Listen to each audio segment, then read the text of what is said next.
ভেঙে যাওয়া মানেই জীবন শেষ হয়ে যাওয়া নয়, ভেঙে যাওয়া মানেই তো আরো একটি সুযোগ রবকে চেনার, চারপাশের মানুষগুলোকে চেনার যারা আপনাকে ভেঙে দিয়েছে। তাদের জন্য আপনি কেন ভেঙে পড়বেন? ঘুরে দাঁড়ান, নিজেকে এমন এক পর্যায়ে নিয়ে যান যেন এই ঘুরে দাঁড়ানোটাই তাদের জন্য দাঁত ভাঙা জবাব হিসেবে দাঁড়িয়ে যায়।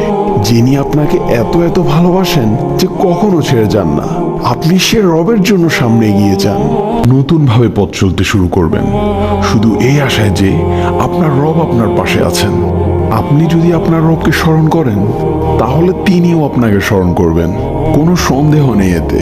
তাই কোনো সংকোচ ছাড়াই আল্লাহর উপর তাওয়াক্কুল করে এগিয়ে যাওয়া আপনার জন্য কল্যাণকর। ভাঙা হৃদয়কে জোড়া লাগানোর জন্য আল্লাহই যথেষ্ট।